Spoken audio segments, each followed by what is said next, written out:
Nous sommes le 19 janvier 2024 et en parcourant les réseaux sociaux, j'ai reçu un SMS d'une amie dans lequel il était écrit ceci. Hey Austin, tu es au courant de l'affaire Bobda? Sinon, voilà le lien. En cliquant dessus, j'ai vu cette image. C'était celui de lanceur d'alerte Zwimento, un message dans lequel une femme donnait son témoignage sur une expérience qu'elle avait vécue avec un dénommé Hervé Bobda.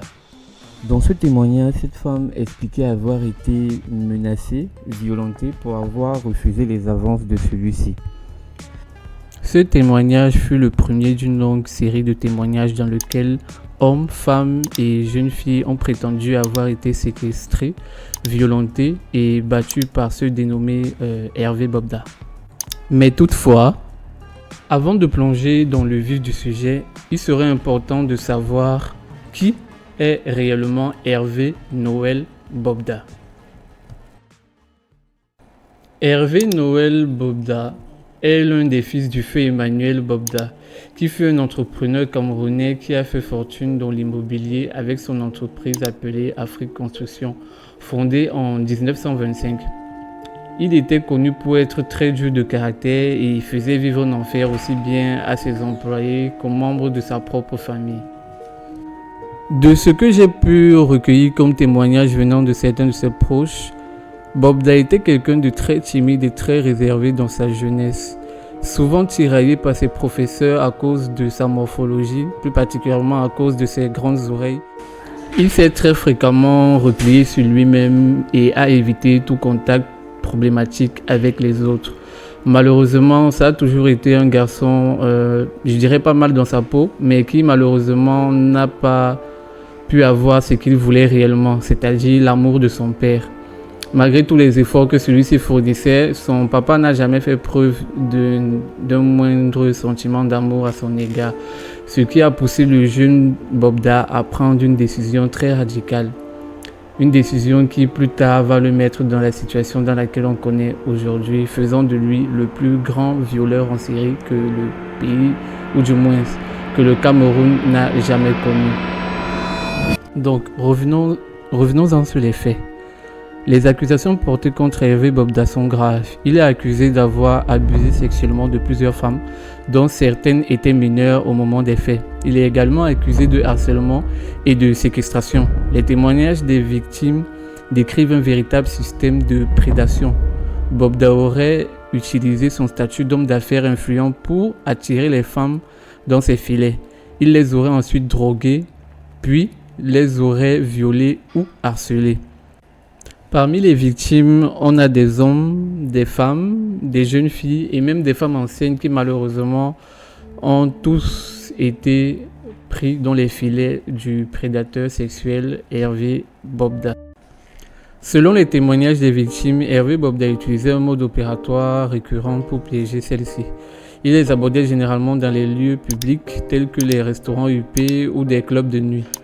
Il leur faisait miroiter une vie de luxe et de richesse et leur proposait de les aider à réussir dans leur carrière ou leur vie personnelle. Une fois qu'il avait gagné leur confiance, il les invitait chez lui ou dans un hôtel. Il leur offrait ensuite de l'alcool ou des drogues qu'il avait souvent préalablement droguées. Une fois les victimes droguées, il les violait et les harcelait sexuellement.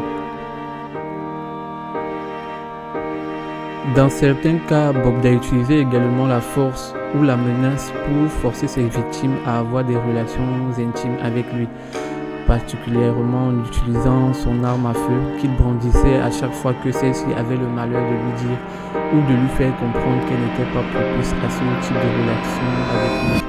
Non, écoute bien attentivement. Tu ne mettras plus. J'ai payé ta trace. Tu gagnes, non? Attends, je t'en face que je te donne le prix. Tu fais ça le tour. T'attends de acheter n'importe où. Tu vas se mettre ça en face. Petite main élevée. Toi, comment grâce? C'est quoi, fou de toi? Ça le tête, ta sale haleine là. Tu le gagnes encore? J'ai la chance que tu m'as vu.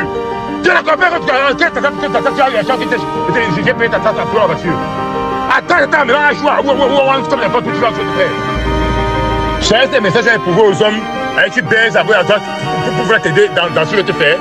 C'est le message que tu vas utiliser pour avoir des hommes, pour les dire que j'ai pas baiser lui ou j'ai baisé ou quoi que ce soit.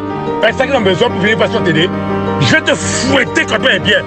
Et tu sais quoi je vais te fouetter quand on est bien. Arrête d'attendre avec quoi tu souhaites te faire. Bah écoute, mets ton pied et tu verras. Mets ton pied, tu verras. Si tu veux, dis-moi où tu es, tu vas mettre les pieds, je serai là. Tu penses que je regarde parce que tu vois mon statut, j'ai quelqu'un qui a honte. Mets tes pieds, frère, comme un barbare. Mets tes pieds. La dernière fois, c'était mon petit vient me parler à l'oreille là que je te laisse. Je pourrais mater correctement et bien. Remets tes pieds à quoi où je mets, tu vois ce que je vais te faire. Fous quoi avec toi? Tu peux servir à quoi?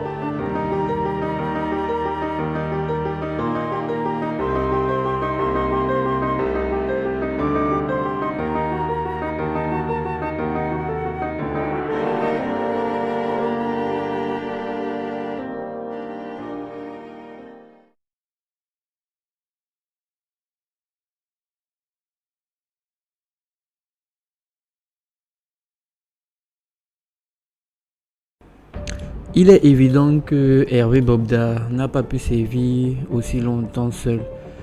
Il est ressorti dans les différents témoignages des victimes que M.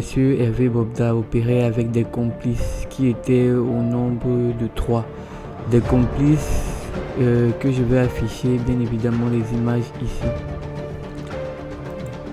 Parmi les complices de Bobda, nous avons l'artiste camerounais / rappeur Goku 237 qui a très souvent été aperçu auprès de celui-ci dans des restaurants UP de la ville ainsi que lors de certaines sessions studio, je veux dire. En plus de cela, Goku 237 apparemment a été l'une des personnes qui fournissait Bobda en chair fraîche, si je puis dire ça comme ça. Il a très souvent été aperçu dans le domicile de Monsieur Bobda. Ensuite, nous avons Warren Charisma, qui est un jeune homme qui avait été chargé par Bobda lui-même de lui recruter des filles issues des établissements privés de la ville, principalement des collèges tels que Liberman, Dominique Savio ou encore Duval. Par sa proximité avec les jeunes filles, il se permettait de les aborder, ensuite de les conduire à Bobda afin que celui-ci puisse assouvir ses pulsions sexuelles. Nous retrouvons même le témoignage d'une jeune de 19 ans qui a avoué avoir été emmenée chez Bobda quand elle avait 17 ans par ce Charisma. Bonsoir. Bonsoir. Vous essayez d'appeler là depuis, mais malheureusement là c'est très saturé, donc on va essayer d'être un peu bref. Oui. Je ne sais pas, est-ce que vous êtes victime de Bobda ou... Je suis victime. D'accord, on vous écoute, madame. Déjà, je ne vais pas pouvoir donner beaucoup de détails parce que je pense que Warren me reconnaîtra directement. D'accord. C'était en 2017. Je venais d'avoir 16 ans. Tu venais d'avoir 16 ans en 2017? Oui, en 2017. D'accord. J'avais 16 ans, je venais d'avoir le bac en fin d'année. Je suis allée à la piscine avec une de mes amies au Colorado. Je pense que c'est le Colorado. Il y a un immeuble vers Hôtel de l'air, pas très loin de là, en face d'ancien KMC. C'est où ça doit là? Oui, c'est à Douala. D'accord, on t'écoute. Nous sommes allés à la piscine. On a nagé. J'ai fait la connaissance de Warren. C'est vrai que beaucoup de mes connaissances le connaissaient déjà. Il était très sympa, il était rigolo. Warren, excuse-moi de t'interrompre. Excuse-moi de t'interrompre, s'il te plaît. Warren, c'est toujours l'un des gars de Bobda, le petit là. Oui. C'est lui, oui. On t'écoute. Donc on parlait, on rigolait. Et, on a changé de numéro et je suis rentrée. D'accord. Quand je rentre,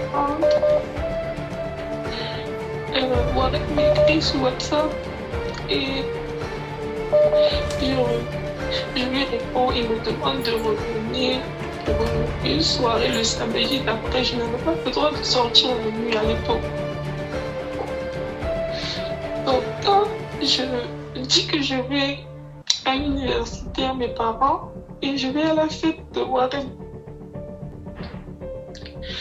je rencontre son grand frère, de ce qui m'a semblé. J'ai dit à mon ami avec qui on était venu qu'il est bizarre, il dégage quelque chose de bizarre, il me fait que...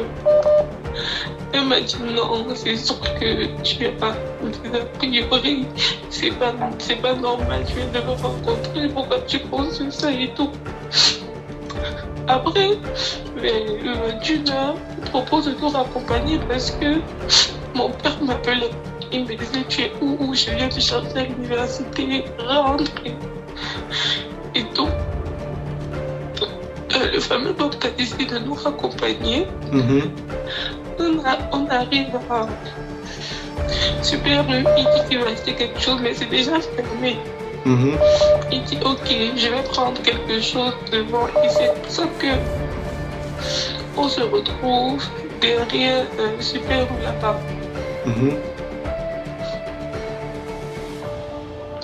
Quand on arrive derrière Super U, ils ont une maison là-bas. Il me dit qu'il va récupérer quelque chose chez lui. C'est comme ça qu'on entre. Et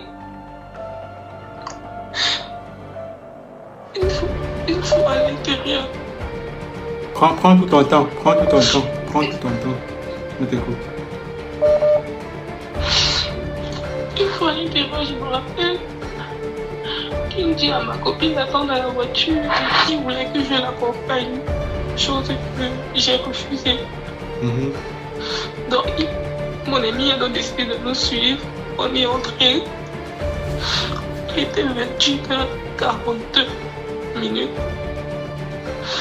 Et il nous a dit que il aimait partout, qu'il aimait les trucs comme ça. Sur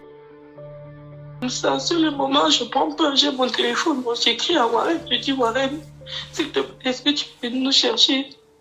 Nous sommes chez ton grand frère, Warren a vu mon message et il l'a ignoré. Ensuite, avec mon ami, on a commencé à paniquer, on s'est dit, mais qu'est-ce qui va se passer? T'as 17 ans à l'époque? Non, j'avais 16 ans. Ah, 16 ans. 16 ans. Il m'a violé et après il m'a dit, attends-moi là, je viens pour m'occuper de ton ami. D'accord. Il est parti, il va aussi. Beaucoup de courage. Je suis rentrée chez lui. Ensuite, il nous a dit, alors je vais vous accompagner chez vous parce que je sais où vous habitez pour pouvoir revenir ici, je vous parler.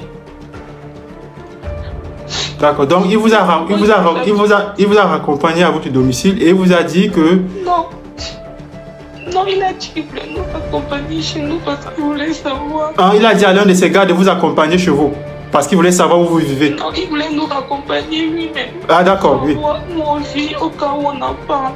Oui. Sauf que j'ai eu la présence d'esprit de ne pas lui montrer la maison et puis lui demander de nous déposer dans un quartier de départ dans la part. C'est de là que mon ami et mon est rentré. Je n'en ai pas parlé. Jusqu'en février, je n'arrivais plus à manger, je n'arrivais plus à rien faire. Et je suis allée à l'université de Bonanjo, toute seule. Et quand je suis arrivée, j'ai demandé s'il était possible de porter plainte en anonyme. Ils m'ont dit que ce n'était pas possible. Il fallait que je couvre mon violeur. Je leur ai dit qu'il avait pu tuer. Attends. Par la suite, tu dis que tu as pris l'initiative personnelle. À cette époque, tu avais 17 ans. Après avoir été violé par Bobda. 12 février. 12 février, tu avais 16 ans. Après avoir été violé par Bobda. Non, j'avais déjà en février 2018, j'avais 17 ans. D'accord. Tu avais 17 ans, c'est ça, oui, 17 ans. Donc, après avoir été violé par Bobda, tu as pris l'initiative personnelle d'aller porter plainte, c'est ce que tu dis? Oui. À la police judiciaire de Bonanjo. Oui. Et là-bas, on t'a dit quoi? Que tu ailles voir Bobda? J'ai pas compris. Non, j'ai demandé si c'était possible de porter plainte en anonyme parce que... L'initiative à l'insu de ses parents parce que c'est une enfant, elle a honte. Même d'ailleurs, des adultes qui se font violer n'en parlent pas. Donc, elle prend l'initiative d'aller, elle se rend à la police judiciaire de Bonanjo, à Douala, déposer plainte contre X. Elle dit que pas contre l'histoire. Donc, une plainte anonyme, c'est ce qu'elle dit. Parce qu'elle avait peur que son identité, c'est-à-dire que son nom, se retrouve chez Bobda. Je crois qu'elle a eu un sixième sens, elle a été très intelligente. Et qu'est-ce que la police là-bas à Bonanjo, la police judiciaire de Bonanjo, qu'est-ce qu'on dit à l'enfant? Ah non, c'est sûr que tu as eu des problèmes avec ton gars. Est-ce que vous comprenez pourquoi les victimes au Cameroun, les personnes qui sont victimes d'injustice au Cameroun, ne déposent jamais plainte? Parce que soit on te demande de l'argent, soit on te tient ce type de discours, soit tu déposes plainte et ça n'aboutit jamais. Donc cet enfant est allé déposer plainte.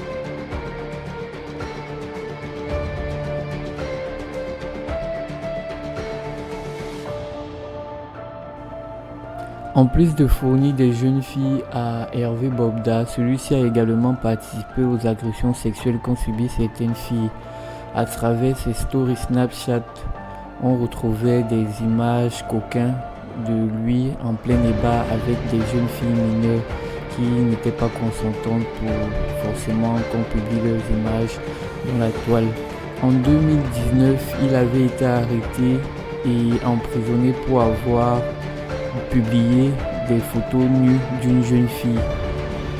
Malheureusement, il a été remis en liberté grâce à ses relations qu'il avait avec Hervé Bobda. Tu as envoyé à qui? Sa cousine qui? Pardon? Elle s'appelle Yasmine, elle habite où? À Yaoundé, non? Hein? Pourquoi tu as envoyé ces photos? Elle ne me croyait pas quand j'ai dit que je sortais avec elle. Parle à haute voix. Oui, je ne parle pas. Elle ne me croyait pas. Elle ne me croyait pas quand je lui ai dit que je sortais avec Yasmine. Oui. Et elle m'a donc demandé que je dois prouver ce que je suis en train de dire. Et quand elle m'a dit qu'elle est de la famille de Yasmine, il fallait que je lui prouve ce que Sacha dit était contraire à ce que moi je disais. Parce que Yasmine lui avait dit qu'on ne sortait pas ensemble. Oui. Et elle a donc demandé pourquoi tu as d'abord causé avec la cousine de Yasmine? Parce que quand j'étais en difficulté avec le problème avec Yasmine, tu as vu le numéro de sa cousine où? Le numéro de sa cousine, on était dans un même groupe ensemble. Dans un même groupe? Ouais, ça. Oui. En tout temps, on a eu à faire connaissance. Elle m'a dit qu'elle est la cousine de Yasmine. Ça va comme ça que comme je ne savais pas par qui passer pour arranger mon problème avec Yasmine, je suis passé par elle. Sans mauvaise intention. Et pourquoi tu prends la vidéo? Pourquoi tu avais d'abord fait la vidéo quand tu as couché avec ma fille? C'était... Je n'avais pas... J'ai décidé d'abord passer le plaisir et je n'avais pas réfléchi. C'est juste passé comme ça.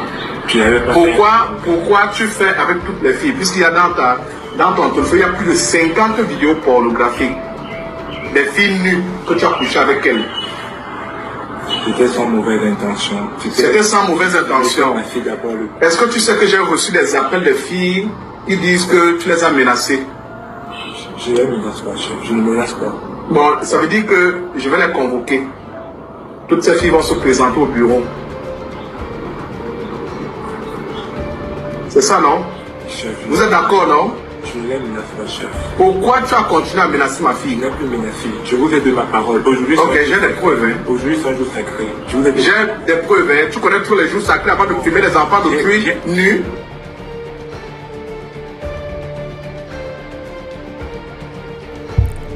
Après, nous avons aussi Xavier Abena, qui lui était chargé de recruter des influenceurs et des influenceuses pour que celles-ci aussi puissent recruter des filles afin de les apporter à Bobda. Et monsieur Xavier, et tout un autre chemin, c'est tellement long.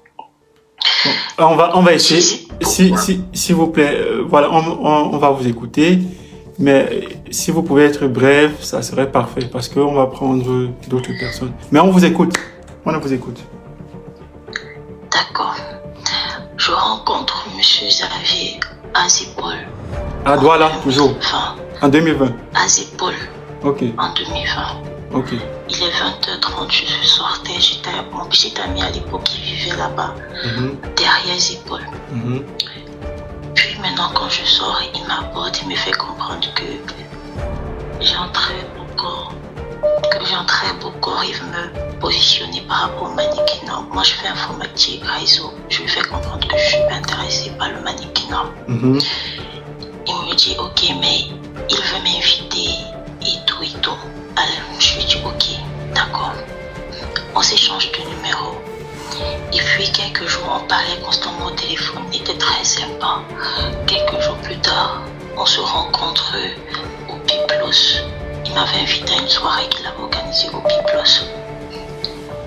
J'arrive au Biblos, je vois Monsieur Hervé. Il y avait Mademoiselle Coco Emilia. Il y avait d'autres personnes, plein d'autres filles.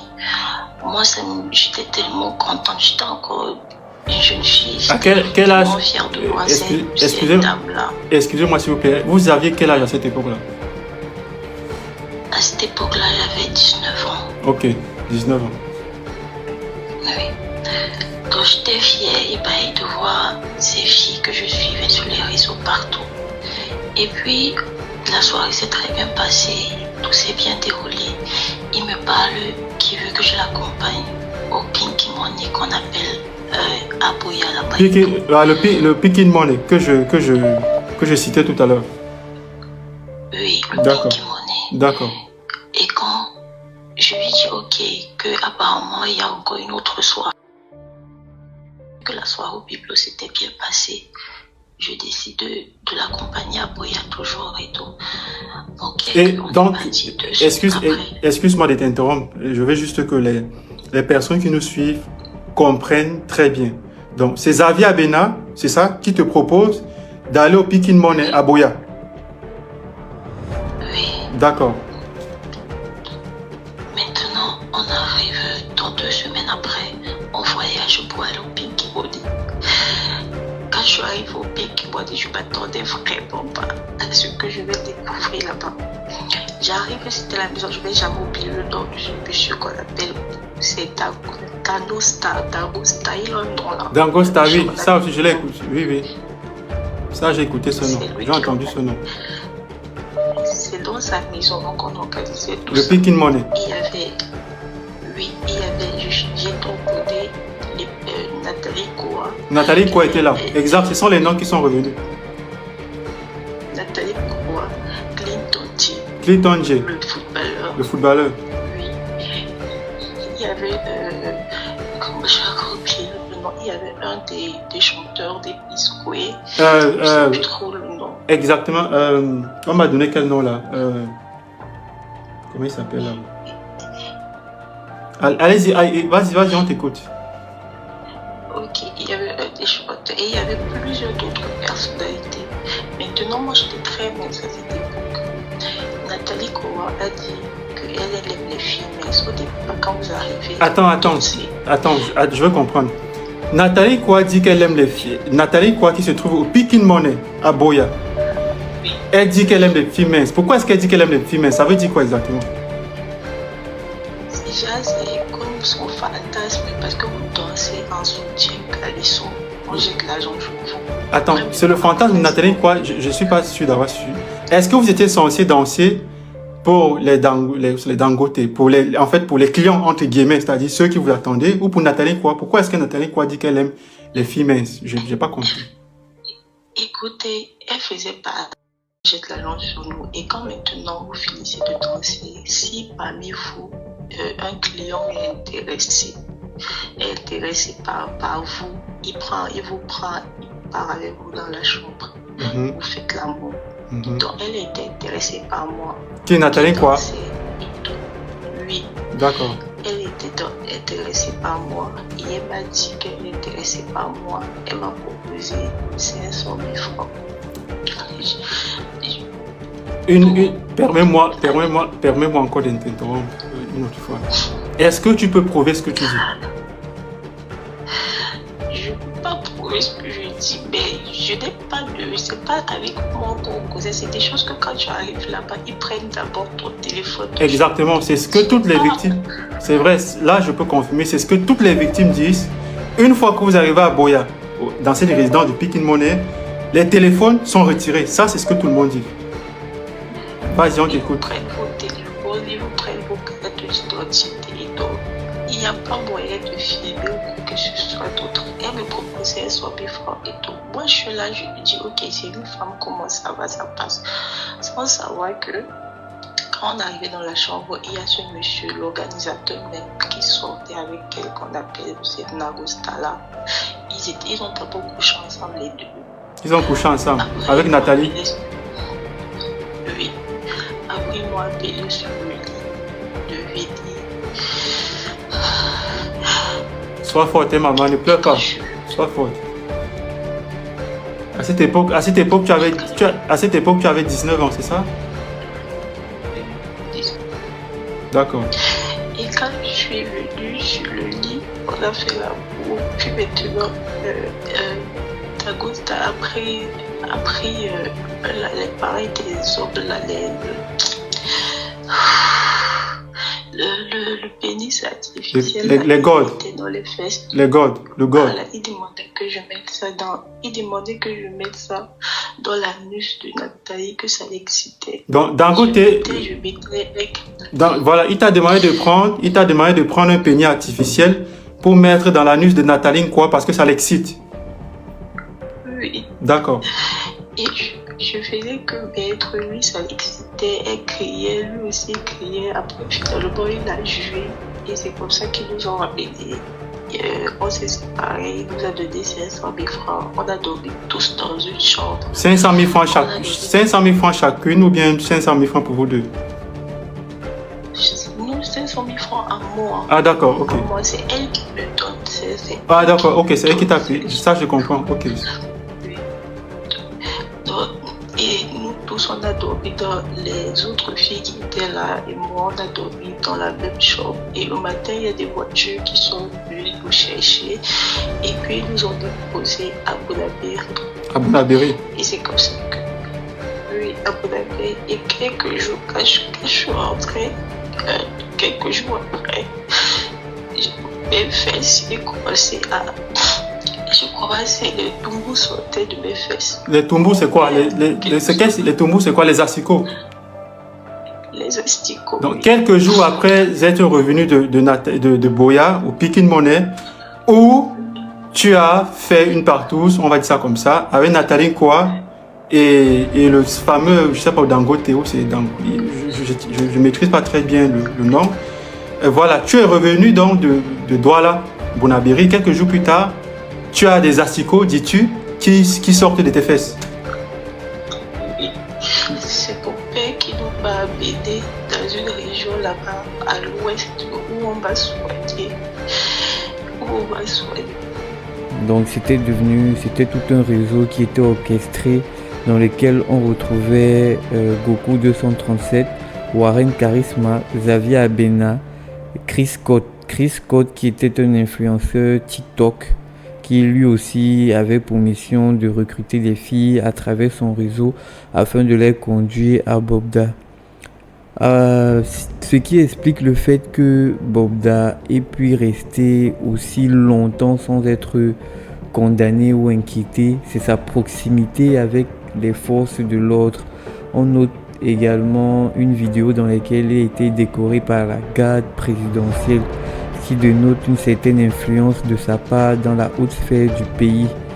Tout ceci nous indique qu'il y a un fort réseau de proxénétisme qui tournait autour de M. Bobda ou autour de ce Bobda et dans lequel étaient impliqués certains hommes haut placés.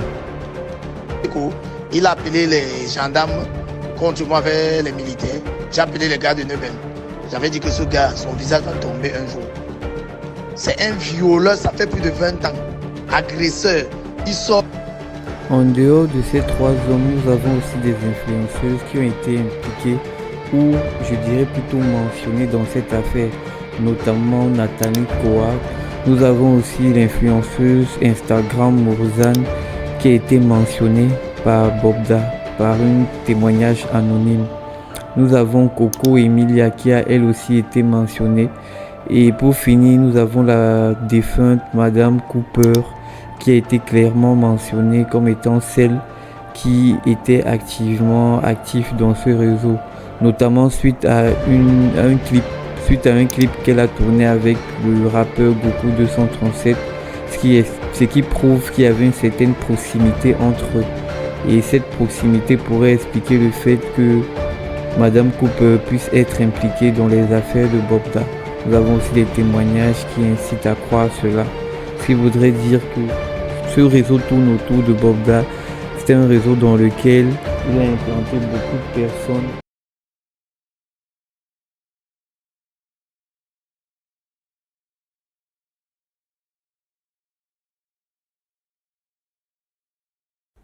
Le viol est un acte sexuel commis sur une personne sans son consentement. Il peut être exercé par la force, la surprise, la menace, la ruse ou la contrainte, aussi bien physique ou psychologique. Au Cameroun, le viol est perçu comme un délit et non un crime, ce qui fait en sorte que la peine encourue par le violeur, malheureusement, n'est pas si énorme que ça.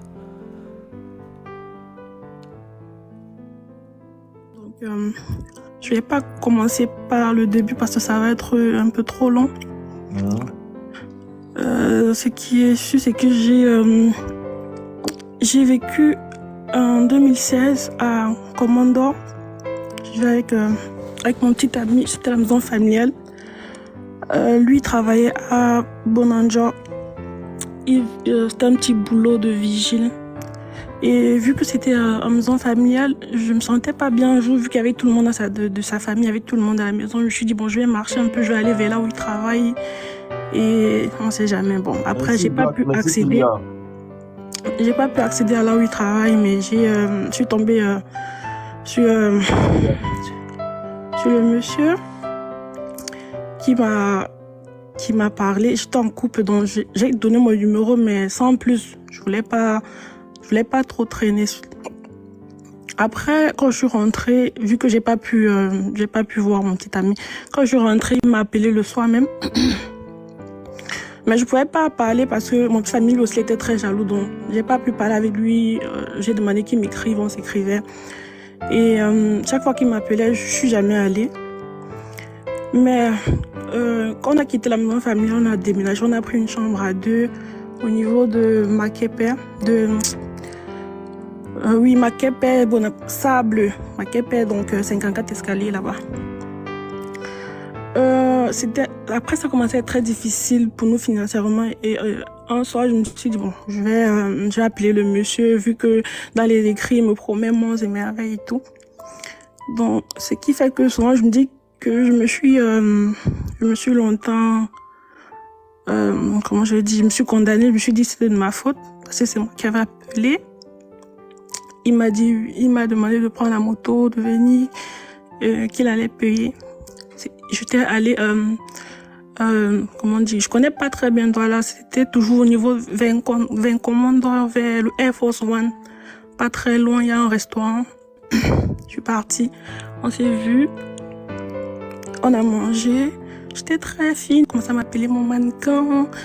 Je vais pas tout raconter, c'est toujours est-il que ce monsieur m'a... Bon. Sois forte, princesse, n'aie pas peur, sois forte. On est avec toi. Sois forte, s'il te plaît. Ne pleure pas, on sait que c'est compliqué. Ça ne va plus jamais t'arriver. C'est qu'elle sur ton téléphone.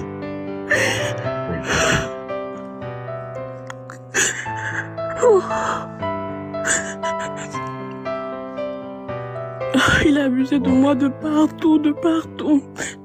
Tout, de partout. Et le pire, c'est que quand il est venu le moment d'éjaculer, il a dit qu'il allait éjaculer dans ma bouche. J'avais fait une coiffure, un chignon, j'avais mis une longue mèche, une longue traîne. Il me tirait avec la queue de cheval que j'avais fait. Et il a totalement détruit la coiffure parce qu'il me tirait. Après ça, il m'a menacé. Bon, après, même s'il me menaçait pas, je suis pas sûre que j'allais dire à quelqu'un. Quand il m'a laissé partir, je suis rentrée.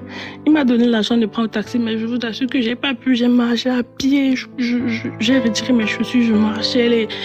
Les clandestins voulaient me perdre. Je voulais pas la personne, j'ai marché à pied jusqu'à arriver à la maison.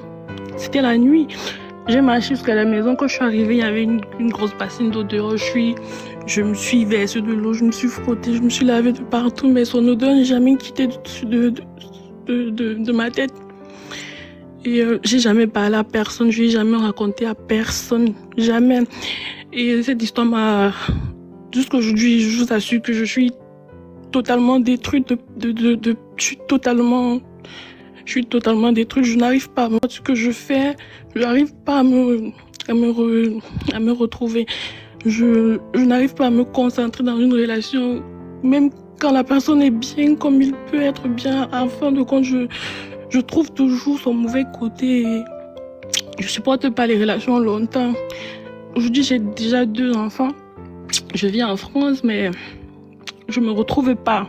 Même que ce soit dans le monde professionnel, je me retrouve pas. J'arrive pas à me concentrer. Je suis toujours perturbée, toujours.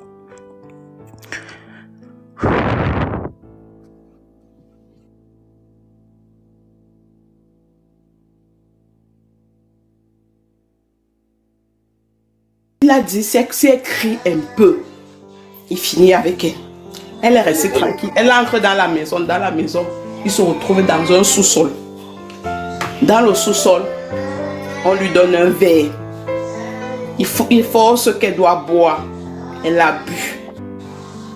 Mais quand elle a bu, c'est pour que la dose n'était pas forte. Elle a su ce qui se passait. Donc, elle voyait les images, mais c'était flou. Il est passé. 4 personnes sont passées sur elle, même jusqu'au chien. Je précise bien, jusqu'au chien. Jusqu'au chien. Maintenant, qu'est-ce qui se passe par la suite? Elle ne savait pas. Et après, il allait la jeter devant la maison H. Quand il la jette maintenant devant la maison H, ce sont les passants qui viennent, qui la ramassent. Ils l'ont amené, bon je ne crois pas toi là, ils l'ont amené dans un dispensaire à côté. Ils l'ont amené là-bas à côté.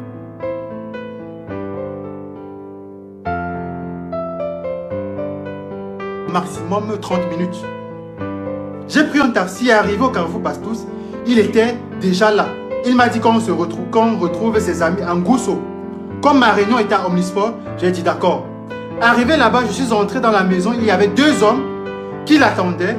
Un de ses sbires a fermé le portail et a relâché les chiens. De gros chiens qui aboyaient jusqu'à comme s'ils avaient faim. Subitement, il a changé, il a commencé à me toucher. J'ai essayé de le repousser, il m'a giflé. Donc, à chaque fois, c'est les mêmes méthodes. Il m'a giflé, il m'a giflé, il m'a giflé. Réalisez les témoignages que j'ai publiés, ça revient. Bobda, il gifle, il est violent verbalement, il est violent physiquement, il fait usage de son arme qu'il brandit et avec laquelle il vous menace. Il m'a giflé et a sorti une arme me disant que si je tente, il va tirer sur moi, retirer mon fœtus pour le manger cru et jeter mes restes aux chiens qui n'ont pas mangé depuis 2 jours.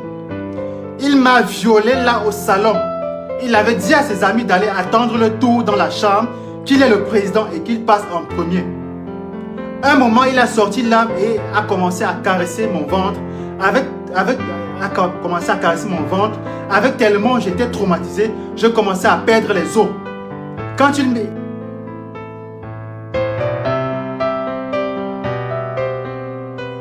a commencé à caresser mon ventre. Avec tellement j'étais traumatisé, je commençais à perdre les os. Quand il a vu ça, il m'a dit d'aller nettoyer cette merde qui coule sur moi et qu'il a souillé. Puis il a appelé un de ses gros bras de me mettre dehors. Toute honteuse, je suis sorti, j'ai pris un taxi pour la casse. Casse là, ça s'écrit C-A-2-S. De Kondongo. On m'a dit là-bas qu'il n'y avait pas de couveuse. Puis ils m'ont référé vers l'hôpital central. J'ai préféré partir à l'hôpital de la Caisse où j'avais passé la première semaine sous observation. Les médecins refusaient de me forcer à accoucher parce que l'enfant était trop petit et voulaient lui donner le max de chance pour vivre. Après 1 semaine passée à l'hôpital, ils ont finalement provoqué l'accouchement. J'avais accouché un beau garçon de 900 grammes le 17 janvier 2017. il le tenait dans ma paume de main. Je continue. Après 2 semaines passées en couveuse, il est mort le lendemain de la victoire des Lions. Ils avaient remporté la CAN. Je n'oublierai jamais cette date. Il était mort le 6 février à 12h30 après avoir reçu son baptême 1 heure avant.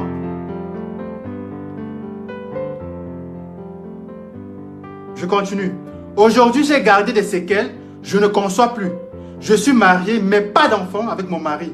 Le peu d'examens que j'ai pu faire, on m'a dit que j'ai un problème à l'utérus.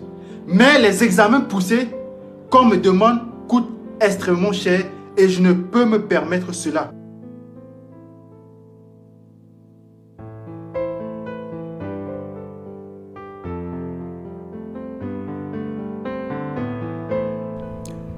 L'affaire Bobda est un exemple tragique de l'exploitation sexuelle des jeunes filles. Hervé Bobda a profité de la vulnérabilité de ses victimes pour les manipuler et les contraindre à faire ce dont il voulait. Aux dernières nouvelles, il a été arrêté et a été mis en cellule. Mais il serait important de rappeler que de nombreuses victimes de crimes sexuels n'obtiennent jamais justice.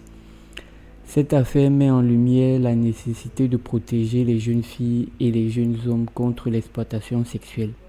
Il est important de sensibiliser les populations à ce problème et de mettre en place des mesures pour prévenir le trafic des êtres humains et la prostitution.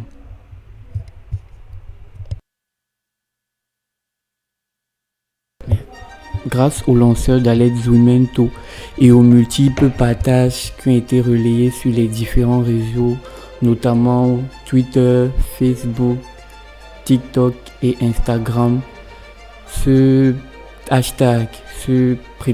célèbre hashtag Stop Bobda a fait le tour du monde, ce qui a suscité l'intérêt des pays du monde entier à la cause que les Camerounais ont bien voulu pour une fois pousser plus haut. L'affaire Bobda a eu cet avantage que nous avons pu voir que si le peuple camerounais s'unissait, se mettait ensemble pour une seule et même cause, les choses sont en mesure de pouvoir changer. Nous savons très bien comment ça se passe très souvent dans le pays. Beaucoup commettent des crimes qui malheureusement demeurent impunis jusqu'à nos jours. Il est bien vrai que la sentence n'a pas encore été prononcée, mais des actions ont déjà été posées. Des victimes ont déjà porté plainte, des avocats ont déjà servi l'affaire et le prétendu coupable est déjà placé en cellule. On a quand même pu obtenir cela et nous espérons, nous croisons les doigts, nous prions pour que cette affaire puisse aller au bout pour une fois. Merci de m'avoir écouté et merci d'être arrivé jusqu'ici. C'est vrai, la vidéo elle est un peu longue, mais je voulais parler un peu plus en détail et illustrer ce que les victimes ont vécu. Donc en gros voilà, je vous demande de vous abonner, de commenter, de partager et surtout de laisser un commentaire pour m'encourager, car cette chaîne on risque de faire de belles choses ensemble. Merci à tous.